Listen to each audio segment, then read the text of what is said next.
مہینے کو شہر الصیام کہتے ہیں۔ گرمی کی شدت اور حدت کے اب تو بہانے بھی ختم ہو گئے۔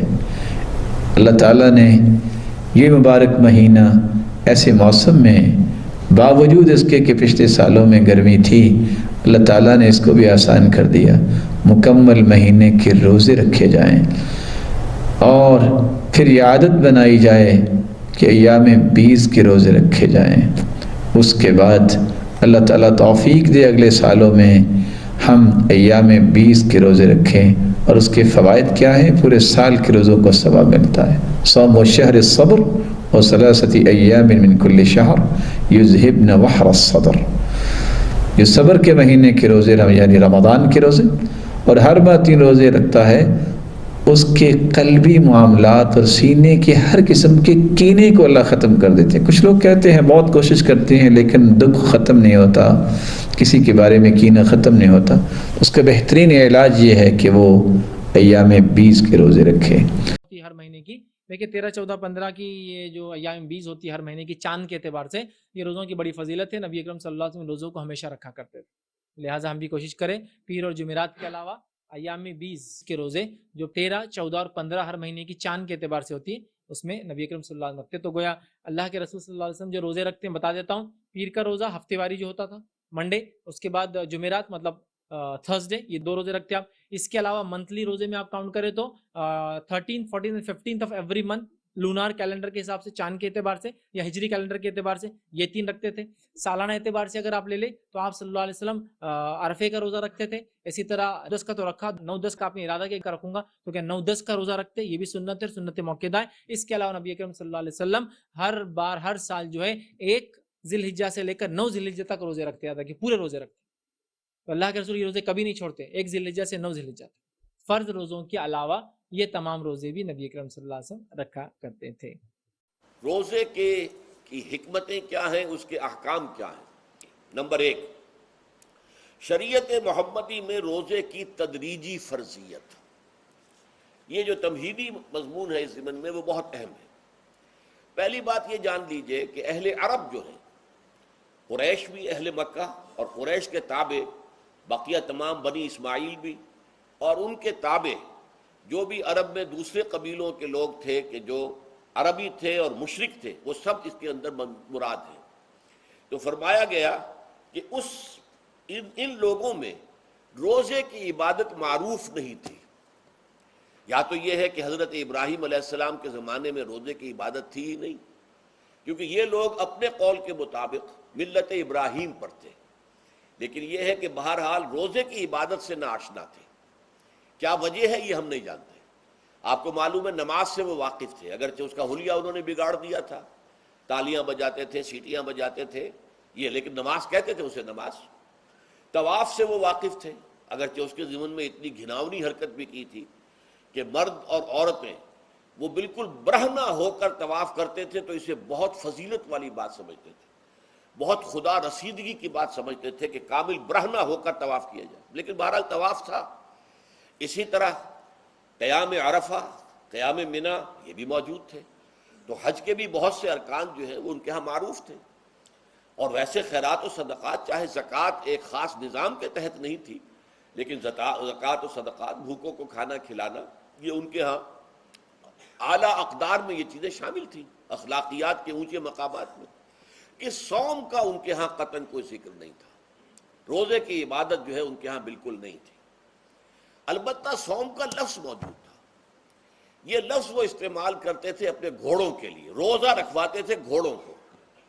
اس کا پس منظر یہ ہے کہ ان کے ہاں آپ کو معلوم ہے کہ لڑائی، دنگا فساد، جنگ اور یہ کہ غارت گری کرنا، لوٹ مار کرنا، یہ تمام ان عرب قبائل کا پیشہ تھا، اصل پیشہ یہی تھا۔ اس میں ان کے پاس 2 جانور تھے، ایک تو اونٹ جو ہے وہ ان کی جو آب و ہوا ہے اور ان کے جو حالات ہیں اس کے ساتھ پوری مطابقت رکھتا ہے، یعنی اسے کئی دن کھانے کو نہ ملے اسے پرواہ نہیں، ہفتہ بھر پانی نہ ملے اسے کوئی پرواہ نہیں۔ اس اعتبار سے دھوپ کی کتنی ہی جو ہے تپش ہو، اونٹ کو کچھ نہیں کہتی۔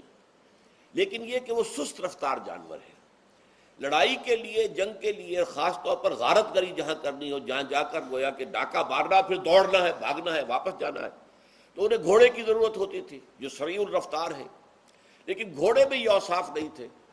وہ بھوک کو برداشت نہیں کر سکتا، مزمحل ہو جائے گا، وہ پیاس کو برداشت نہیں کر سکتا، مزمحل ہو جائے گا، وہ دھوپ کو برداشت نہیں کر سکتا، مزمحل ہو جائے گا۔ اور اگر یہ گھوڑا مزمحل ہو جائے تو سوار کا کیا حشر ہوگا، وہ آپ اس سے اندازہ کر لیجئے کہ اصل میں تو پھر ہلاکت سوار کی ہوگی۔ اس لیے وہ اسے تیار کرتے تھے جنگ کی صعوبتوں کو برداشت کرنے کے لیے۔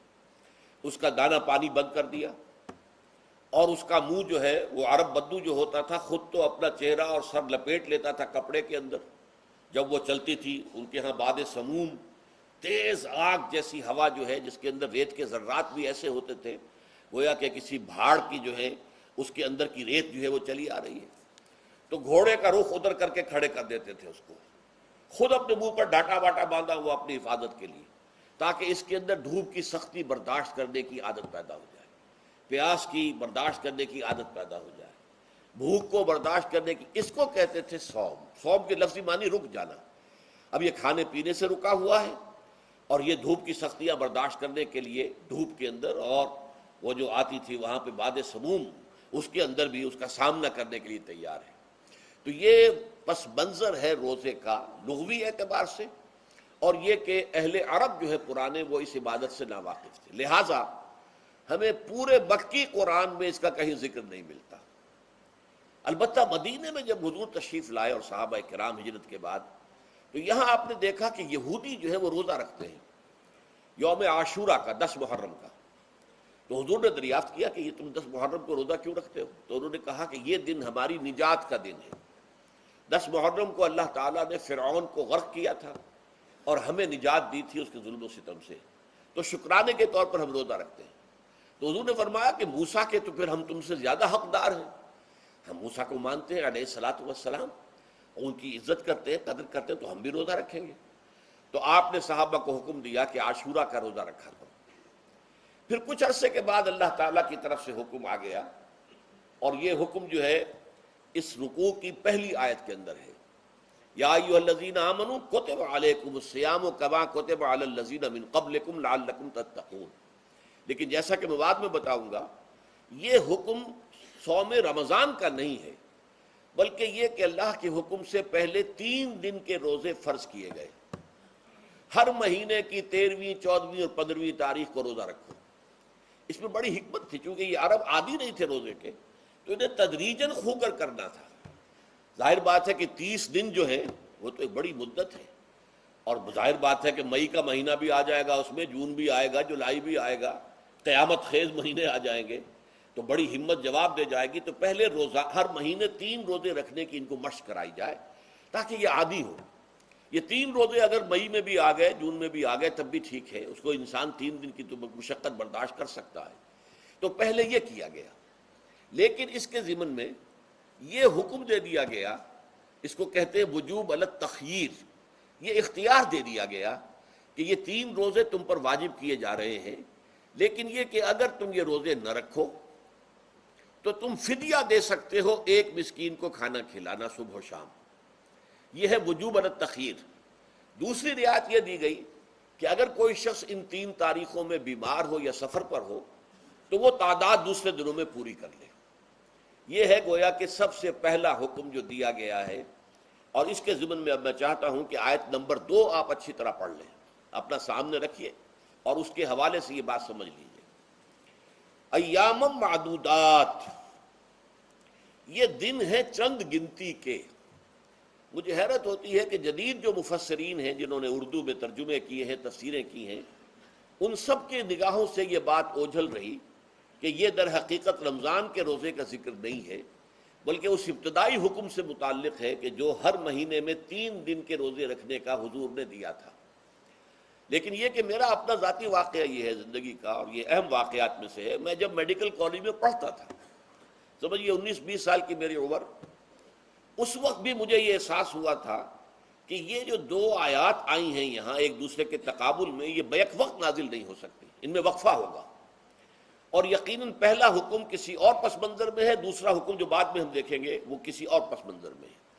تو میری رائے یہ تھی، اور میں اس پر قائم بھی تھا، بیان بھی کرتا تھا، لیکن ڈرتا تھا اس لیے کہ اس وقت تک جتنی تفسیریں میں نے دیکھی تھی، ترجمے دیکھے تھے، ان میں سے کسی نے یہ بات کہی نہیں تھی. تو ایک آدمی اپنی رائے کے اوپر اتنی بڑی بات کہہ دے تو میں ڈرتا رہتا تھا، لیکن کہتا تھا کہ میری رائے یہی ہے. پھر اتفاق سے جماعت اسلامی ہند کا ترجمان ہوتا تھا ماہنامہ زندگی، عروج احمد قادری صاحب اس کے مدیر تھے. وہ جو ایک پرچہ آیا اس میں انہوں نے ایک تنقید کی تھی مولانا سید انور شاہ بخاری رحمۃ اللہ علیہ پر، کہ ان کشمیری رحمۃ اللہ علیہ سے ان کے اوپر یہ تنقید کی تھی کہ انہوں نے یہ عجیب بات کہہ دی ہے کہ یہ جو حکم ہے یہ رمضان کا نہیں ہے، بلکہ رمضان سے پہلے جو حضور نے حکم دیا تھا 3 دن کے روزے رکھنے اس سے متعلق ہے.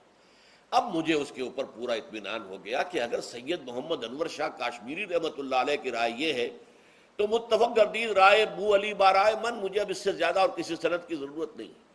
بعد میں نے جب تفسیر کبیر امام رازی رحمۃ اللہ علیہ کی اس کا بھی مطالعہ شروع کیا تو میں حیران ہوا کہ سلف میں تو یہ رائے کثرت سے موجود تھی. کیا سبب ہوا ہے کہ آج کے دور کے جو مترجمین اور مصنفین ہیں ان کی نگاہوں سے بالکل یہ بات اوجھل ہو گئی. اس معاملے کو میں حل آج تک نہیں کر سکا، لیکن اب میں پورے تیقن سے آپ سے کہہ رہا ہوں کہ یہ جو پہلی 2 آیتیں ہیں ان کا تعلق صوم رمضان سے نہیں ہے، بلکہ ان کا تعلق ہے وہ 3 دن کی. اس کی سب سے بڑی دلیل اس کے اندر موجود ہے ایام معدودات، گنتی کے چند دن. اب 30 یا 29 دن جو ہے وہ گنتی کے چند دن نہیں ہو سکتے، وہ اچھی بڑی تعداد ہے. پھر یہ ہے کہ یہ معدودات جو ہے اس کو کہا جاتا ہے جمع قلت، یہ زیادہ سے زیادہ 9 پر اس کا اطلاق ہوتا ہے، اس وزن پر جو جمع آتی ہے. اور اس میں جو ہے خود قرآن مجید میں حج کے سلسلے میں منا کے قیام کے ضمن میں الفاظ آئے ہیں ایام معدودات، فمن تعجل فی یومین فلا اسم علیہ ومن تاخر فلا اسم علیہ. منا میں قیام ہے گنتی کے چند دن، تو جو 2 دن ہی میں جلدی کر کے وہاں سے واپس ہو جائے اس پہ بھی کوئی اس گناہ نہیں ہے، اور جو مؤخر کر کے 3 دن پورے کرے اس پر بھی کوئی گناہ نہیں.